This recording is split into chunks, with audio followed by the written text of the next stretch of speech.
It's your man, Pooh Nanners, broadcasted to you live from Houston, Texas. That's right, I'm your Texas caster and hype master, and I'm again joined by Stealth Shampoo, master of hype himself. What is going on? Ladies and gentlemen, Pooh Nanners is over there. I'm over here, and today we're gonna be here at VRespawn talking about lots of cool VR games that happened over the last couple weeks. We took the 4th of July off because we had to go barbecue and party. Yeah, but there's that. But I was just tripping out here listening to you do not commentator voice, news voice, like CNN voice. It's like, we have lots of news. We have lots of news, lots of things to talk about. And then you will listen to our news. Well, speaking of news, we're going to be talking about Onward. Now, Loneliest Viper was upset that we did not cover Onward 2 weeks ago, even though our episode came out a week ago. And we're like, no, that was when they were still doing their schedule. We mentioned it briefly that there was no schedule. But now we have 2 weeks worth of stuff to cover. And Nikki has put together a really nice piece to let us know about what's going on in Onward. Onward's recent overhaul allows players to loot dead enemies, throw back enemy grenades, and adds a strategic lobby attack planner, or SLAP, where players can draw out plays. SLAP is the real thing, the acronym made by me, and we really should stick with it. With Oculus Connect 5 coming in September, the unbeatable Globochem are pushing to take the #1 seed, with Mob Squad potentially also looking for a free trip to San Jose, California. Week 1's VRML had Animal House's Steven sneak up behind an enemy and revive his teammate, making it a 2v1, only for his teammate to be used as a bullet sponge while Steven cleans up the round. Animal House barely pulled ahead 9-8 in that series. Boss Fight's Weather Balloon pulls off an amazing buzzer-beater satellite upload to win the round in a 1v2, landing 1 kill and capping the objective just a second before the final beginners player shows up, failing to stop him in time. Boss Fight's team wins that one 4-2. Suburbia's upper floors proved difficult to breach, with beginners cracking the first defense of the match and winning the series. Weather Balloon's Riot Shield proved incredibly helpful in cleaning out the last beginners' defenses, who were holding the upstairs mid uplink. On the same map, Silent Purge's clean pushes up the center building to wipe Lemon Squad brought them a 3-0 W, as expected from Silent Purge's historically strong team. Solo makes his pitch for MVP of Week 1 as he lands down a plant 3-2. This plant would have scored his team 2 points, winning the game 3-4, but Solo gets gunned down before he finishes dialing in his iPad. Or does he?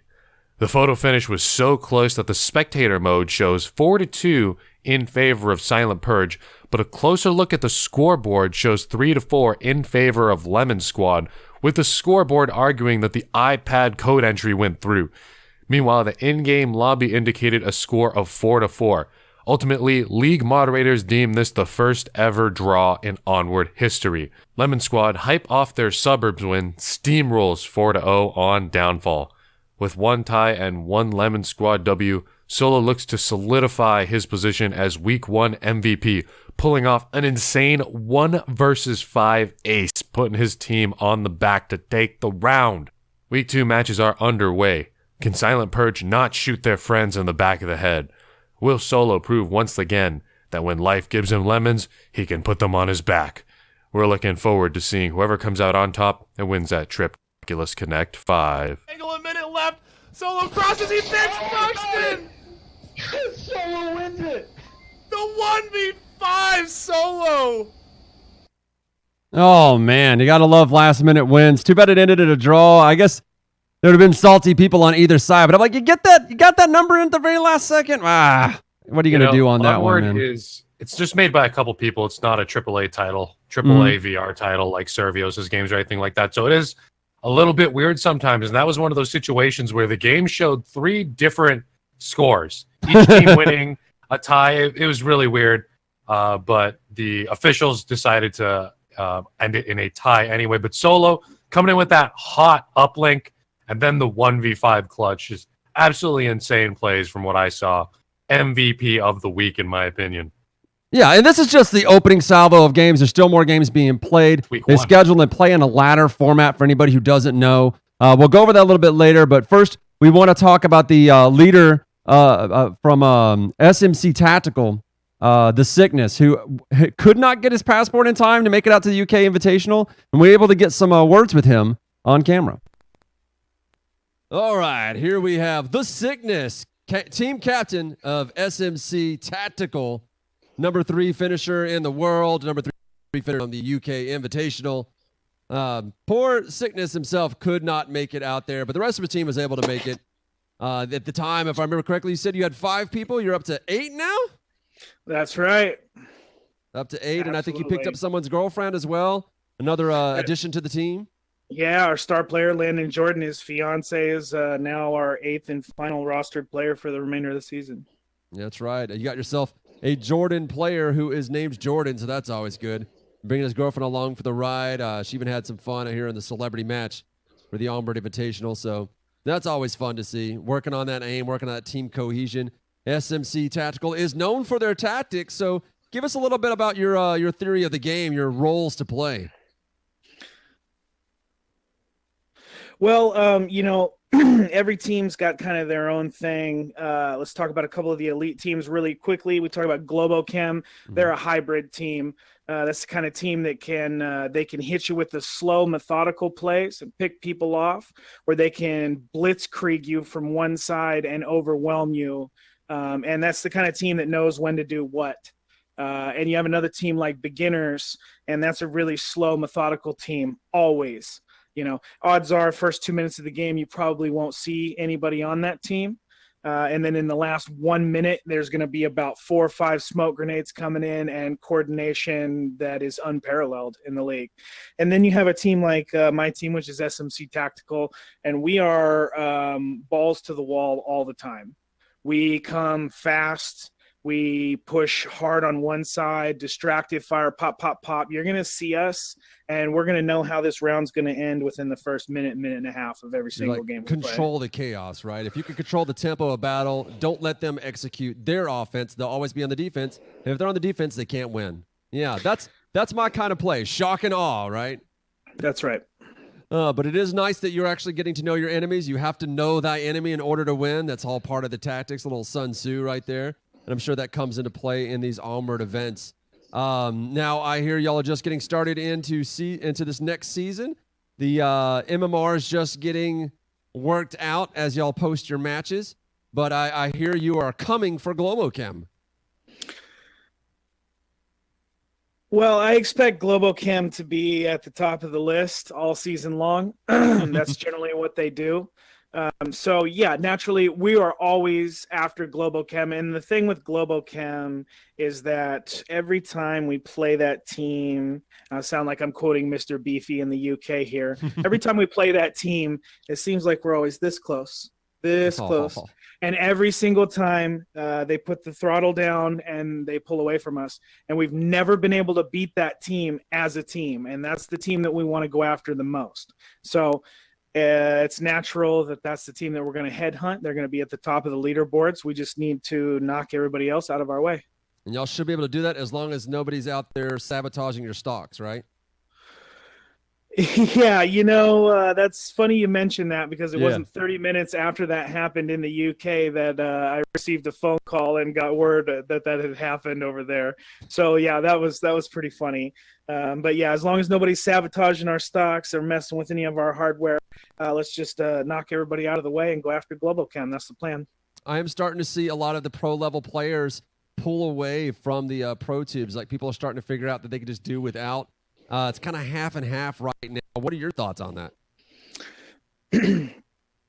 I've had a Pro Tube for a long time. I've had a Pro Tube. I'm on Oculus now, exclusively on Oculus. If I'm going to compete at the high level and then go to these Oculus sponsored events, I thought it's only appropriate to devote 100% of my training time to the Oculus. So that's what I use now. But I've had a stock since back when I was using the Vive.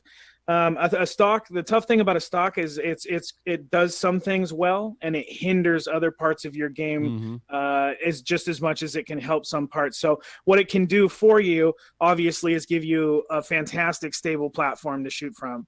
Okay. It gives you that third point of contact onto your shoulder, which really, really stabilizes your rifle. And that is something that you really can't make up for with just loose controllers in your hand. However, you are encumbered pretty severely by using a stock. Whether you're using the magnets, which do allow you a little more movement, okay, gives you a little bit of speed. But the problem is no matter what you do, snapping back onto this thing and pulling up is going to slow you down than what you could do if you're freewheeling it. So you could ask me my opinion about pros and cons. It'll be the same as some people tell you, different as others.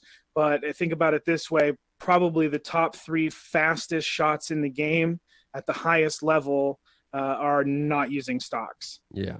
Well, it's lighter. It's lighter not to use one. It's not as stable, but with enough practice, you can be stable enough. Right now, with our resolution being what it is, you can't quite get the far shots that you want, so it's not going to play into effect until we get those really, really high-res displays, I think. I have a couple of Pro Tubes as well for the Rift, and I enjoy them for what they are. I enjoy throwing down the bipod and just trying to set up sniper shots. It's literally the only way I can use those crazy scopes that are in the game. Otherwise, it's just iron sights all day. Well, I appreciate you talking with us, The Sickness. I can't wait to see more from you guys and watch you climb the ladder boards. You have any words for your rivals coming up? Yeah, we've been receiving a lot of challenges because, like I said, we've always been the underdog, and we were able to get boss fight, and we were able to get beginners, and we were the underdog in both of those matchups. So I anticipate some challenges to come in from those boys, and I look forward to those matches. But Globochem, just keep doing your thing, stay at the top, and just watch us knock everybody else out of the way because we're coming. All right, thank you, man. So you heard it from the horse's mouth himself. The Sickness is coming for Globochem, dedicating 100% of his time to Oculus because he said on the Rift, if he's going to go pro for real and play in the pro leagues with us, he's going to play in the Rift.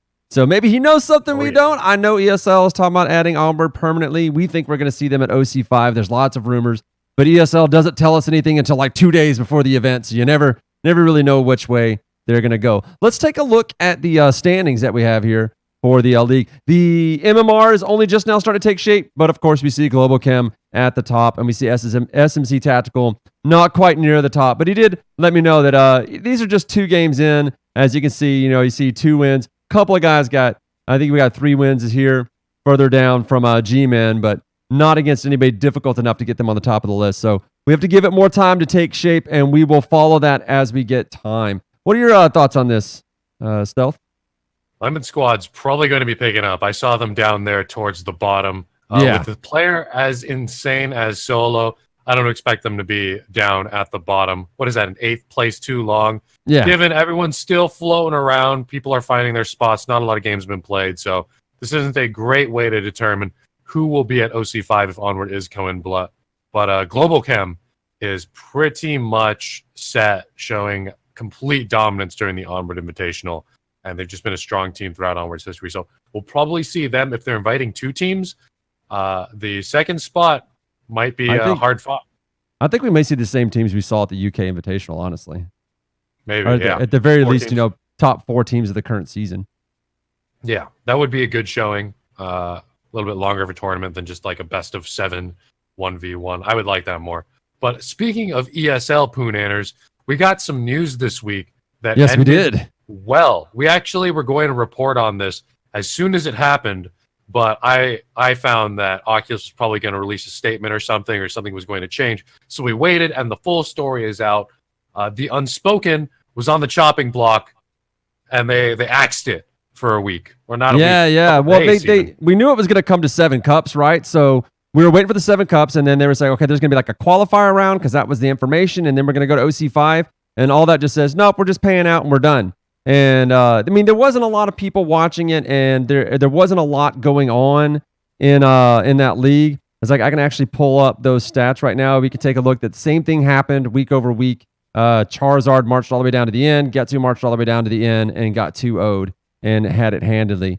We see over in the Europeans playing is the same thing. Like the chart was a little bit too big, but it was the same old story. Flush runs all the way down. Yawning runs all the way down. Flush 2-0s them and holds on to a massive lead.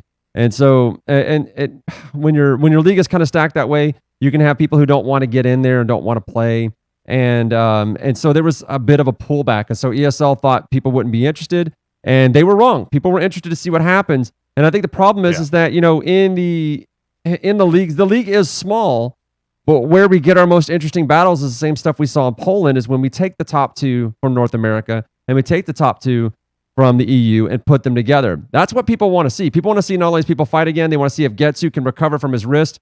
And what I personally want to see is I want to see Flush and I want to see Charizard go toe-to-toe again. I want to see that double pyro action again. Exactly. And there were a lot of players taken to the streets very angry that they got axed. But because everyone was buying pitchforks from me, I was just selling pitchforks and shovels. I made some good money off of this, but they decided, hey, we're gonna bring this to OC5 like we promised. Sorry about that, guys. It's gonna continue on. So it was a happy ending at the end of the day. A lot of players were super vocal about the game they loved, and it really showed ESL that people are playing this game and they love playing it. Especially like Getsu, you said, injured his wrist. He would hate it if he further injured his wrist. And I felt like that was a bigger story than anything else. I was like, man, he was playing on an injured wrist just so he could get to OC5, to get to be in with the community, get to know more people, because he wants to get into Echo Combat as well. He wants to do more VR esports, like the stuff that our entire community is all part of. And so I was really like just bumming me out because I'm real good friends with a lot of these players and get to talk to them a lot. And it's like that one really bugged me. I was like, Charizard, you're going to win the whole thing anyway. What are you worried about? And he's like, I wanted to come too. And I was like, okay, fair. But again, what Stealth Shampoo said, we were immediately setting all of our stuff up in order to comment on it.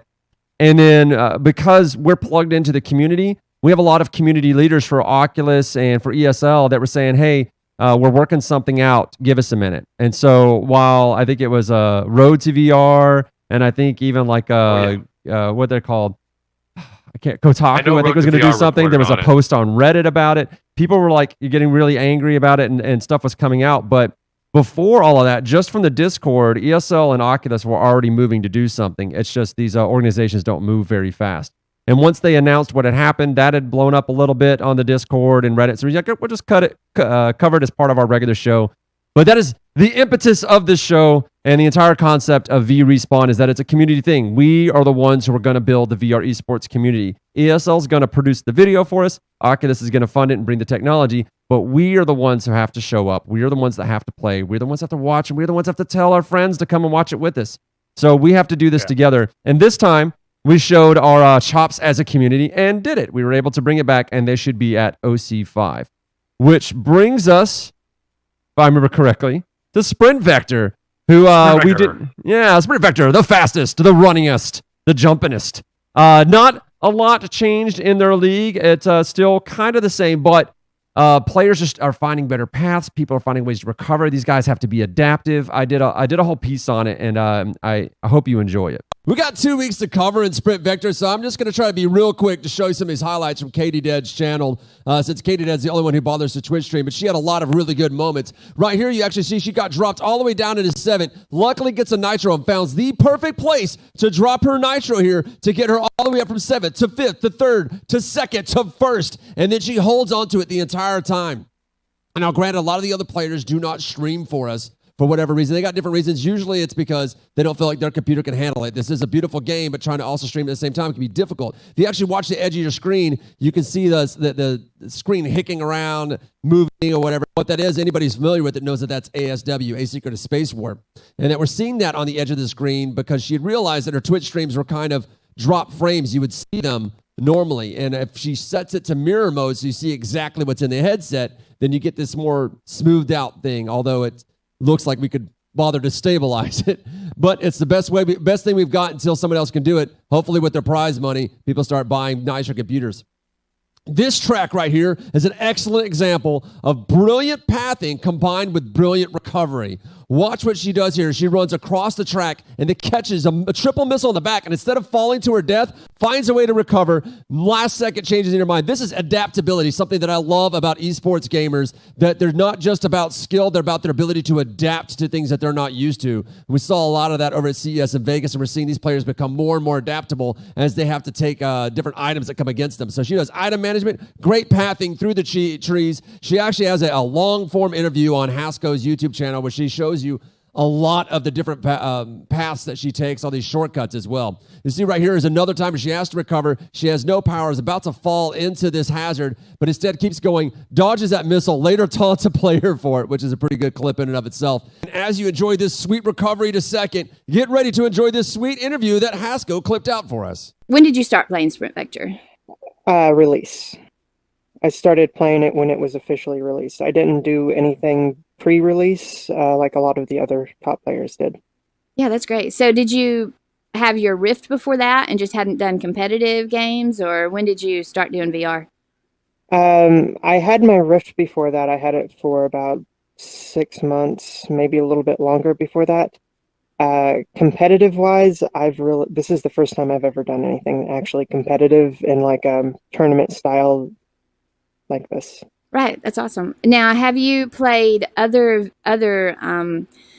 games like flat games, or did you just start out with VR like me? Because I never did any other kind of games before this, but I absolutely love VR. When I was 5 years old, okay. Yeah, well, 23 years ago when I was 5 years old, I started off with Super Mario 3 on the Nintendo Entertainment System. So I've been playing games for quite a while. That's great. And just seeing how it's been progressing, up to this point. So, I'm talking to a shark right now. It's amazing. Yes, I'm the hammer. I decided this is going to be my interview persona for Sprint Vector. Whenever it was released, I got it that week. And I was completely garbage at the game, but I kept trying, and eventually now I'm number 2 in North America, apparently. Absolutely. That's awesome. So what did you do to go from being complete garbage to being number 2 in the nation, and what would you recommend to other players who want to be a top competitor in Sprint Vector? I would say just play the game and practice and learn the maps. Above anything else, learn the maps. When I was first learn the playing, maps. Okay. People were getting times that I was like, that's not possible. You can't do that going this way. And then I started seeing little shortcuts here and there, and I'm like, oh, so you can actually go this way, and you don't have to go around this big bend, or there's a bunch of boosts over here that you can hit. And there's a lot more tiny nuances to it. There's the jump boosting, the ledge boosting, and more advanced techniques. But there's also, like, if you look up there at those blue things, those boosts, yes, jumping into those will make you go further. Stuff like that. Yeah, that's great.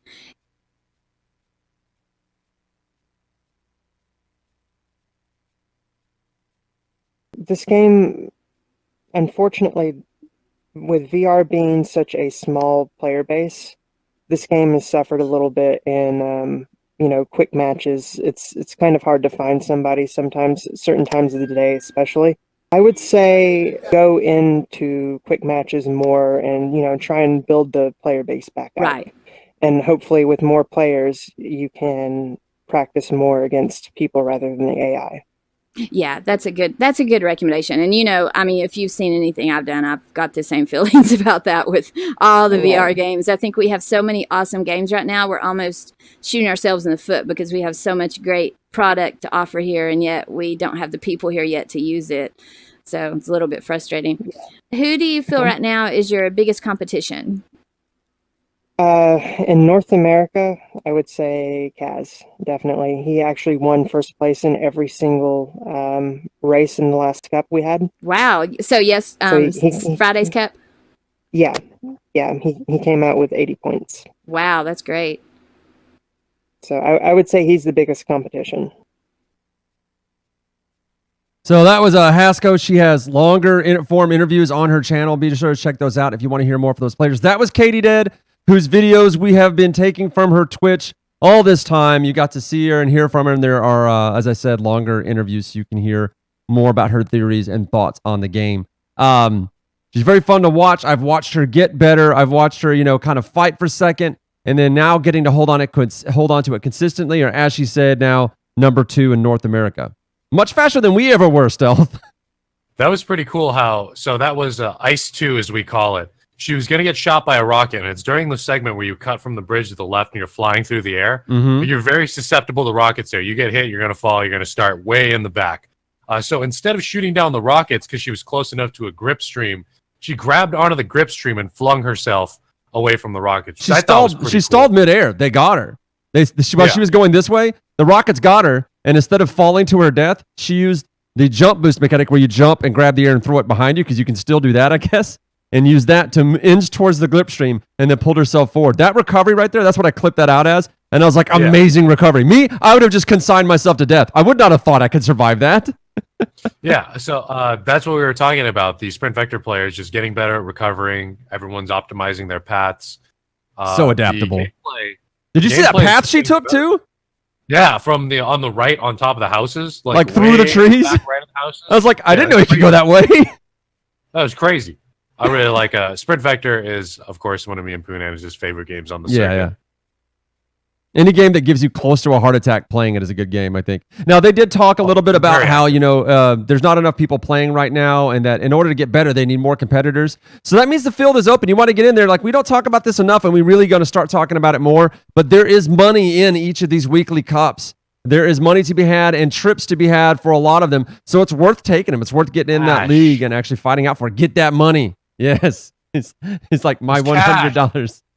I just found this right here. That wasn't even a prop. That was just super convenient. You can win about that much money.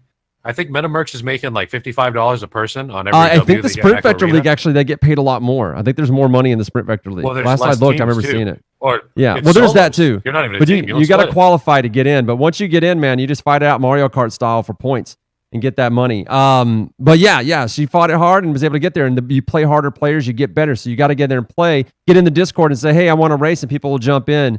But I really like fighting the bots. I mean, honestly, even at my level, which, at the beginning, I was the Sprint Vector world champion. Number one, undefeated. So I'm pretty fast. I'm pretty good at the game. I'm nowhere near at the level these guys are playing at. I would get torched. And so I was really excited to watch them play. And I jump in the matches, and the bots can't keep up with me, but it's fun to watch them try. So let's take a look at the standings that we had for these guys. You have Kaznaz, as you heard in the video, and as you've always heard from us, always number one. But Katie pulling up number two. She did not get number two on the previous cup. She did in the cup before that, though, and got all the points that she needed to hold on. As you can see, they're all very close, swapping back and forth between second, third, and fourth. But as she said, Kaznaz got first place every single race, which if you played a lot of Mario Kart, especially 8-player Mario Kart, you've noticed that it seems that all the fighting happens in second place to fifth place. And if the first place guy gets just a little bit of ways away, the second place guy never gets a clean shot at him, and it just starts getting a larger and larger gap between first and second place. Exactly. If third place wants the silver medal, they're screwing with second place. And if they're successful, second place can't mess with first place. So first place just runs away with it. And of course, is dropping mines on the way out. Over here on the European side, Stody, undisputed number one, as always. I don't think Stody has actually ever finished less than number one in a cup. And then Flesh Gogo and Derval from the Unspoken. Actually, Yawning also.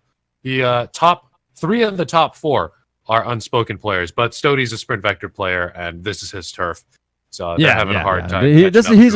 He's a full timer. Flush Gogo, number one player for Unspoken, as evidenced by the amount of points, 60. He came in second place for every track, but is not able to get up to Stody. I wanted to interview Flush Gogo for the Unspoken, or maybe even talk to him a little bit about his gaming in Sprint Vector, and we haven't had time. But we're going to try to find time in future episodes because we're going to be at this for a while. We have no reason to stop. Can't stop, won't stop until people ask us, please kindly stop. Speaking of relentless things that won't stop and that are getting bigger, I feel, every single week, it is Dave's Pavlov. And if I remember correctly, you put together a really good piece for us with that, and with the help of Bro, our staff writer for Pavlov. Let's go. The United Week of Freedom saw a record 10 Pavlov League games played, an astounding turnout highlighted by one of the first ever shoutcasts via Pavlov TV. Voltron vs. Dreams match took everyone's attention, where Dreams Kraken pulls off an insane 1v2 to pull Dream into match point. Voltron dominated on Data Center, up 8-1 on the half. Because Data Center is a completely symmetrical map and the first map ever in Pavlov, It's hard for either team to take up position on either bomb site, and Voltron's early lead hurt Dream's economy significantly. Voltron came out hot on Dream's Dust 2 pick up until round 5, where Voltron was only up 5-4. Dream won on the 19th round, where both teams stood 9-9. Voltron's long A push completely failed, and Dream was able to pick them off on their poorly executed rotation, the Challenge Series rematch ending at 1-1. Voltron swept Team Magma 2-0, but not without an insane quadruple feed by Team Magma's that guy Chris.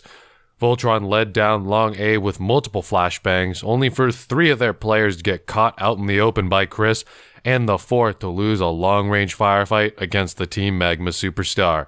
Meanwhile, Team Magma and VRespawn writer Bro tore through 3 of Voltron's players with 5 clean pump shoddy shots, a gun that I previously thought before the latest patch was only marginally more useful than throwing your knife. Team Lava got their first 2-0 W against Arctic, behind Oz Army, who also scored their first win against the Lava newcomers. The 3 teams are battling for a Rising Star spot, going back and forth each week. Meanwhile, the Mafia tied TNT a second time, winning their Challenge Series 4-2, but with TNT quickly improving, we could see them bring that score back in the future. Meanwhile, 4th place TNT tied against 3rd place Team Dream, with Dream only 10 MMR points behind the leftovers. We're seeing a serious fight around the 2nd to 4th place spots on the leaderboards as well.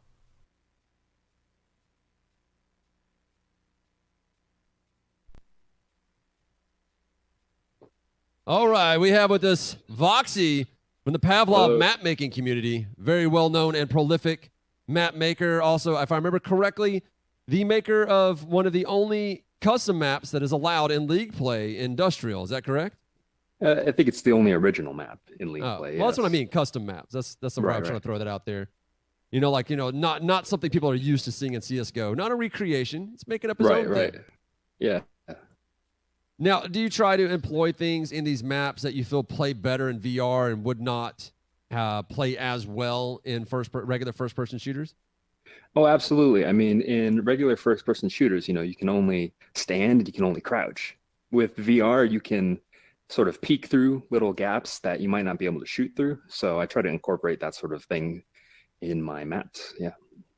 I really like that you do that in your maps, and I think it's one of the things people like about it is where it comes down to more VR relevant type things. A conversation I have a lot with the VR gamers, and it's like, well, that game would work if it wasn't in VR. It's fine, but you design your game with VR in mind. What you can do, things like blind fire and peeking through little portholes. That's very smart. Right. Now, how long have you been doing this VR map making, or just map making in general? I've been mapping for Pavlov for about a year now, but previously I was involved in small map communities for Half-Life 2, and some smaller Half-Life mods.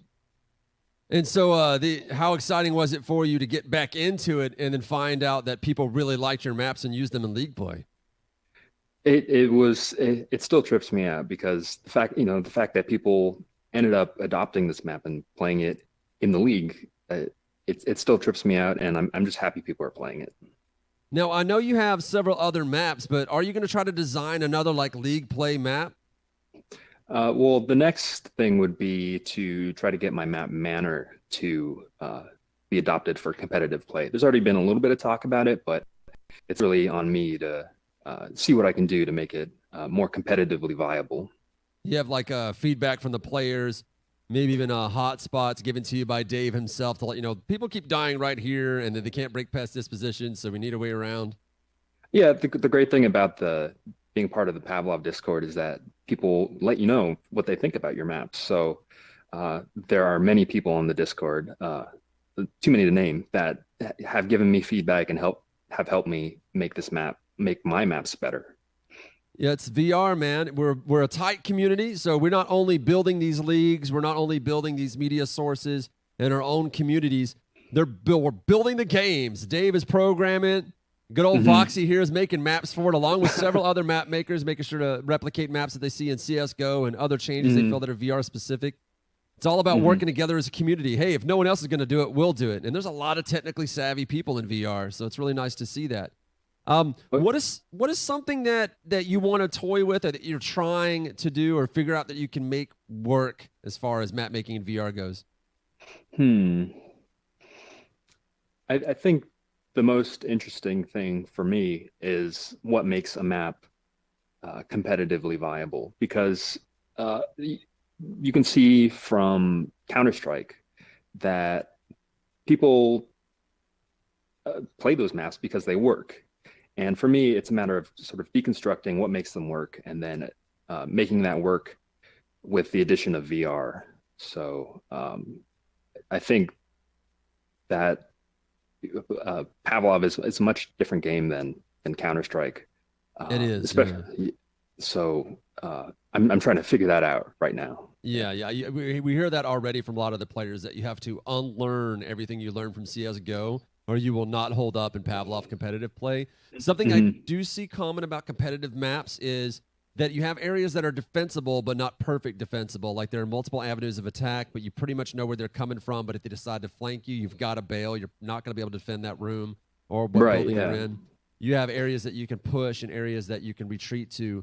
But one of the things I see that makes maps really stand out for people are high risk reward type situations, where you have an area that will allow you to bypass a lot of crap and get you where you need to be, but it is wide open.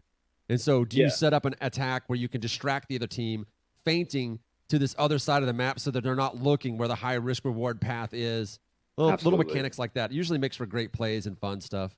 Also like high positions. If you just get up high and get the drop on somebody. Yeah, we got some high areas right there. So and this guy gets the mid area in Industry, it's a long corridor, not much cover, and the defenders, they have control of that at the start, but if they don't defend it, then attackers can go to either bomb site. So that's another high risk reward area, like you were saying. Sounds like you've already got it all figured out. Well, Voxy, I appreciate you talking to us. I cannot wait to see more of your maps in League play. Can't wait to see how Manor turns out. And I can't wait to see how, as we continue to press forward with VR and Pavlov, that you start figuring out some stuff that no one even thought of, to see something crazy and amazing in your VR maps. Well, wouldn't that be cool? Thanks for having me. So that was Voxy, the prolific map maker for Pavlov. Most of the maps made by the community, lots of them CSGO replications. Some of them are just kind of making it up as you go. I like Voxy trying to incorporate concepts that work for VR. He's like little spots where you want to look through it, you can peer through and what have you. What are your thoughts on that, Stealth? I know you're a bigger Pavlov player than I am. I play so much Pavlov, not as much as these guys, but if you guys don't know, Pavlov's Steam Workshop has lots of maps from a ton of first-person shooters. There's Rust from Modern Warfare 2, one of the most infamous maps in gaming history. Yeah. Shipment from Call of Duty 4. There's maps from Halo. I was never do they an have Xbox two guy, forts? so I never get those. They have what? 2 Fort from TF2. They might. It's a horrible map. Played a lot of Team Fortress. It's a horrible map. They have a map from GoldenEye that I actually. Nice. I didn't play GoldenEye. That was before my time. N64. I was like 5 when I played my N64, and the map in GoldenEye, I forget what it's called. It's a super small one with 2 stories. There's a bathroom upstairs. Classic. Transfers. Is it Plaza? There's multiple GoldenEye maps in Pavlov. They transfer over so well, and it's really interesting going and playing in VR these maps that you had played way back in the day from tons of different FPS games. So a lot of cool maps out there. If you're wondering whether or not you should buy Pavlov, that game's always like less than $10. Yeah, it's real cheap. cheap. They have community-made maps coming out all the time. Guns, BR is coming out very soon. You guys just got a first look at the spectator mode Pavlov TV that was recently shown to the public. We got to get on some of that. And the developer's kicking out updates super fast, and he's doing it without introducing much bugs either. Like I don't know how this one-man development team is able to do what he does, but he is amazing at what he does. And we have that great interview, if you haven't read it, up on VRespawn, written by Bro, where he really digs into what makes Dave tick. And apparently what makes him tick is making games, and we are the better for it. And we can't wait to see them make it into other leagues. They are in VR Master League right now. I know I keep trying to press the people that I deal with over at ESL. It's like, hey, you need to give Pavlov a look. It is really exciting. It's really fun. And Onward, you have the buildup of tension and the setup of of your tactics and where you're going to come and try to outthink the other players, and then all of a sudden, just a few seconds of firefight and it's all over, which is really fun in its own way. But then Pavlov has that just constant action and tension, and your legs shaking the whole time, don't know what's going on. But then these like amazing moments that have made Counter-Strike and CS:GO so popular for so many years. Yeah, and Pavlov, you're more likely to get that John Wick style guy running in with a deagle and decking people in the back of the head. Got that reload time. Like, I got to go heal you. Yeah, you notice how quickly the Pavlov pros reload their gun. They count. If they count their bullets, they count their shots, they know when to reload, and they do it so quickly too. Just their weapon handling. You'll notice people swap weapons. Bro, in that clip where he was handling the pump action shotgun, which used to be, in my opinion, a complete trash gun, but it's got better range now, better one-shot. How excited was he to take out 3 Voltron members with one shotty? Voltron is just the number one team. So for one man to take out 3 Voltron members with a shotty, that's an economy gun. That's a gun you use when your team has been doing well and you need, to keep some cash in your pocket so you're not buying anything too fancy. Incredible game. Highly recommend you guys pick it up. It's always less than $10 on Steam. Let's take a look at the standings. Oh, yeah. Here we got Voltron. As usual, completely expected. Up 13 MMR. This has progressed pretty far in their season. So these standings are pretty solid. The Leftovers actually overtaking Dream Team just by 10 points. I can't believe it. And then Dream here in 3rd place. TNT in 4th, just below Dream. Like I said in that package, the Leftovers, Dream, and TNT are fighting over the 2nd through 4th spots. And the Mafia is a little bit behind, but they can still close in with VRath also in the 5th and 6th place, respectively. And then down there, we got Team Magma. That's our Ryder Bros team. What has happened to Arctic? They used to be better than that. Yeah, they're just dropping down, not taking solid W's. And Team Lava newcomers, I wonder what that team history is, because Team Magma, Lava's just magma that's risen to the surface and made contact but also with, look, they're on either side of Arctic too, so maybe that's what's happening to Arctic. Is this global warming there. Global warming? It must be related to the heat wave that's been going. I couldn't help it. I had to go there. But they're still, Team Lava, they're still new, so they don't even have MMR. And the ladder's still working out. The same old. The people that you expect to be on top are on top. A little bit change up down to 2nd and 3rd, but we expect in the next week to see a little bit more swapping between 2nd and 3rd. Maybe we'll see if they get themselves a hold on it, or if the new Team Lava can end up getting a little closer to Team Magma. Only time will tell, right, Still? Oh, yeah. Pavlov, they're fighting it out. They got tons of players. But you guys join in the league, as we've been saying for all these other games. I got to be the Pavlov guy who says, hop in. We'd love to show you how to fire your weapon properly and not shoot your teammates in the back of the head. Onward players. There was actually, I didn't explain it in the package, but in that 1v5, in the 5, someone shot someone else in the back of the head. Friendly fire. It happens. It happens in both of these games. So check it out. Join in the leagues for Onward or Pavlov. I love both these games. But I play more Pavlov. Speaking of games that we love, one of my personal favorites, as evidenced by my fancy jersey that I got from the Poland World Finals, Echo Arena had their Stage 2 finals, and we got some really nice coverage of it. I got to get most of the EU and a good chunk of the North American teams. I had an appointment with my wife to do some kind of like doctor related thing, but he had to deliver a baby, so I got to cover the entire thing. And it turns out ESL through their Facebook stream was also covering some of the same events, but I was already committed to do it, so I wasn't going to let them have all the fun. So here's some highlights that we put together for you, followed by a quick interview, or I don't know if you could even call it interview, but it's a really fun piece to follow.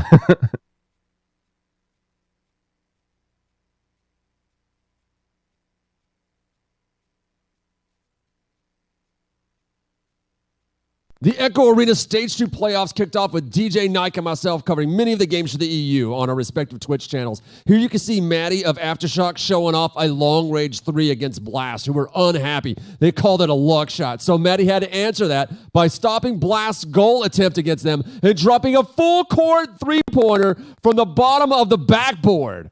Blast was also not happy about that one either, and they had to answer with some points of their own. So After you'll see Boop's going to come in with his patented long-range 3, which is going to ding off the goal heartbreakingly. Slin's going to recover it, and then Avatar is going to boost like lightning out of nowhere just to steal it out of his hands and slam it, and Slin's going to be left hanging. He's like, what even happened? Apparently, we got scored on. And over in the American League, we saw an upper bracket final with 11.5 fighting Eclipse using these textbook layups that most of the high-level players are known for, and these guys really show it off. The first round proved to be everything that you could want. High stuns, high team play, and then this triple knockout to completely provide an almost uncontested goal so they could drop it in and at least take one round away from Eclipse. And proved not to be enough in the end as they go 2-1 and drop down to lower bracket to face against the Metamercs, who started off kind of rocky. And then this time they were awake, though, and it looks like the 11.5 are the ones, the guys that fell asleep as they try to recover the disc that they missed. And Speedy just snatches out his hand and drops it in the goal. You've got to come correct when you're going to roll with the Mercs, especially when they're awake. This led us to the grand finale with the Rising Stars and the Metamercs facing off against Eclipse. They had a lot of confidence going in, some momentum as they clawed their way out of lower bracket. However, that would prove not to be enough as they get 2-0'd by Eclipse. And this was definitely the easier to swallow round as it only went 2-4. We got to talk to them a bit in the tubes afterwards about their excitement for going to the UK. One, again, the undefeated Eclipse. You're driving me insane with this undefeatedness. What? Oh, you're muted. Damn it. Why is everyone muted and I can't select names? We're going to go This is why Palador, we came back here. unmute. I notice the game does that. Like it seems to randomly mute people. I can hear you now, Palador, right? Yes. Okay, what were you saying? Just that, you know, they gave us a good game and stuff, and hey, we followed through. I mean, they're still a good team, so is 11-5, but obviously you saw yourself. The teams this year are legit. The top 4 are completely legit. They all have a chance, but we're looking forward to playing them in a week. We're looking forward to playing them in England in a few days. Yeah. Yes, the invitation is coming up. Details, whatever the details of that are. Be good to see you guys for the third time. How do you get back here? What the fuck is going on? I'm in Eclipse now. Kill him.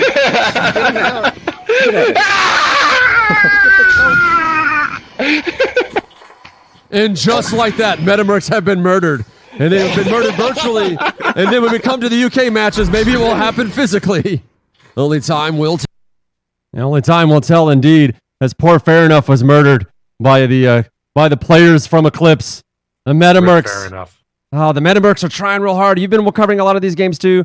It was 11.5 coming out of nowhere, showing us what they've got. No one being able to take down Eclipse, though. And then Metamercs coming in and showing us that they could take down 11.5. But at the very beginning of this one, Metamercs were asleep. 11.5 are awake, and they got killed. We wanted to see them fight each other, and they did. And then 11.5 went up against Eclipse. And then they took one round, and we're like, oh, Hope destroyed. 11.5 right down the lower bracket to fight Mercs again. But this time, 11.5 is asleep, and Mercs are awake. And they forget to even pick up their disc, as you saw in that clip. And Speedy just comes by and just takes it from him. He's like, all right, if you're going to give me a free goal, I'll take it. And then they run up to fight Eclipse, and Eclipse just murders him that first round. I did not clip that out because that was too brutal. In the second round, it was 2-4. Those first rounds, when you start against a new team, are kind of they're never really a good preview of what you're about to see. It takes a bit to kind of settle into who they're playing. Right at the end was when I started watching in the finals, and I did not expect Eclipse to come out so unbelievably dominant against Metamercs. Yeah, especially with that much time.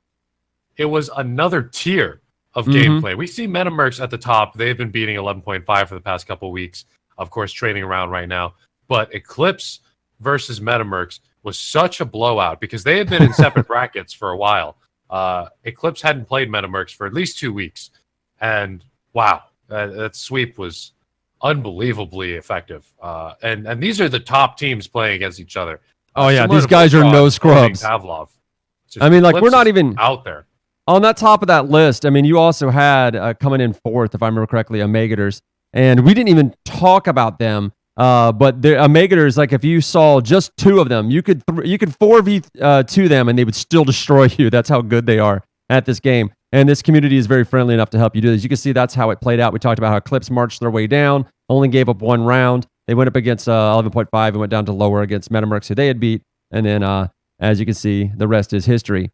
Over in the EU, though, we had a little bit different story, and I talked about it a little bit in the beginning. But Blast, formerly known as blah, blah, blah, formerly known as BLT with cheese, formerly known as Ding and part of Jax. Now more Jax than Ding with the retirement of the Niles after the stage 1 blowout that they suffered from before they changed their name to blah, blah, blah. And they have Affinterror. As you can see, Affinterror does a really good job picking up the slack.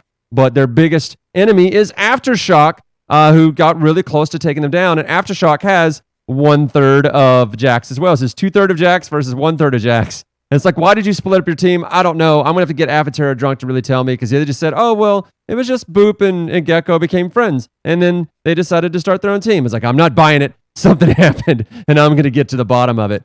So that was interesting to see that play out, to see Blast actually take that win.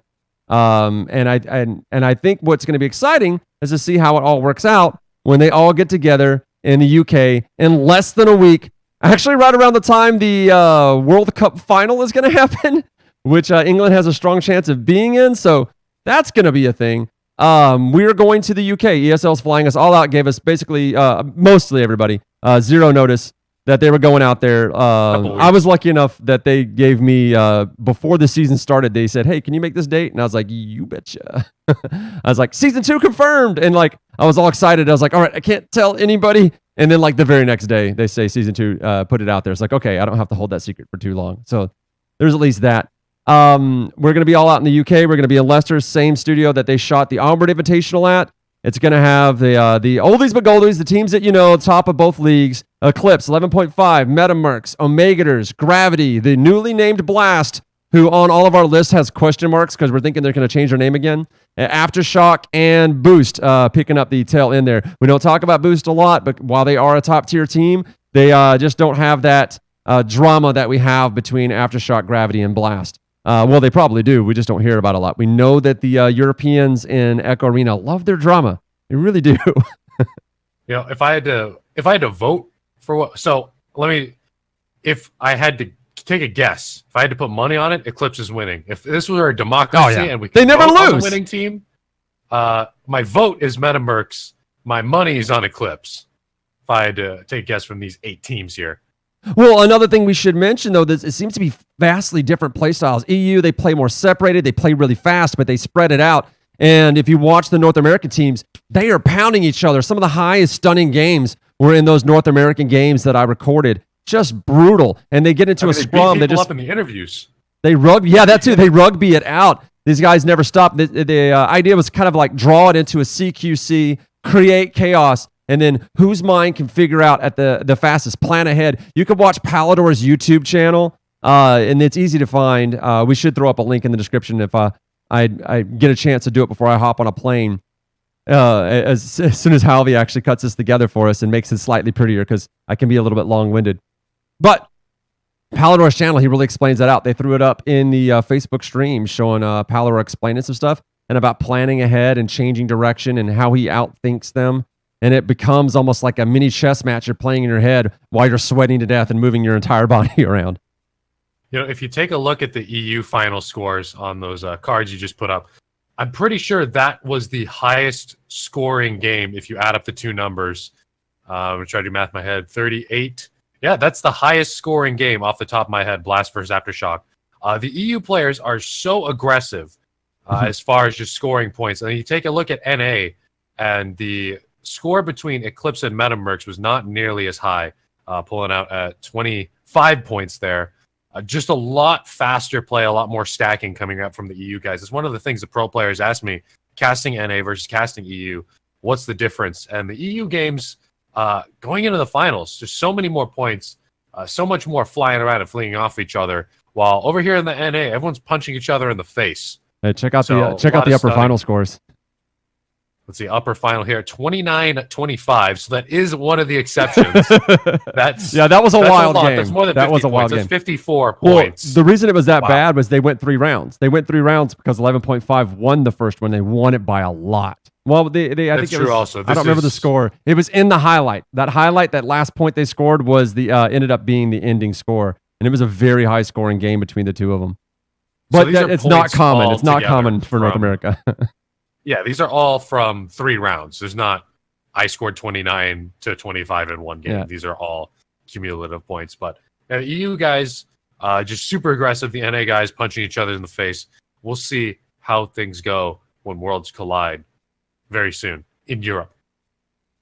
I can't wait to be there. I can't wait to shoot some videos, see what it is we can do, who we can meet, so we get some behind-the-scenes footage for people. Remember, we build this as a community. As you know, hit up Esports VR, drop some messages, hit us up on Twitter, hit us up on Discord, whatever it is. Yeah, wherever the things are. Hit us right over there. I got it. Yes. You got to get your finger like in frame. Yeah, there you go. Get us. Let us know what you need. If you have an interview that you want us to see, seriously, any of these streams, clip stuff out, send us highlights, let us know, because we're going through finding stuff on our own, but we're trying to get this information out to people as fast as possible. And half the reason it takes us so long is that there's not near enough of us doing this right now. It's me, Stealth, Bro, and Hasko right now. Charizard said he would actually start writing Unspoken for us. Lonely Viper hinted that he might consider writing some Onward stuff for us. That leaves us finding one more person to do Sprint Vector. I think Cod's Worthless had mentioned he was interested, but right now, just anybody who wants to write stuff, send us pictures, memes. We'll even do those, man. It's a community-built program, so let us know what you think and get involved, man. We build this together. There are no rules, right, Stealth? Oh yeah, the only rule is that there are no rules. Come talk to our HR department. We'll have you on board if you can send me some clips, send me some memes, send me some gameplay, send me some advice. Anything you guys want, hit up our human resources department. Yes, and always make sure that you have plenty of syrup in your pantry. Exactly. Stay hydrated, ladies and gentlemen. Thanks for watching. Connect with us everywhere there is to connect with us. And Pooh is going to go enjoy Europe. I'm going to go to bed.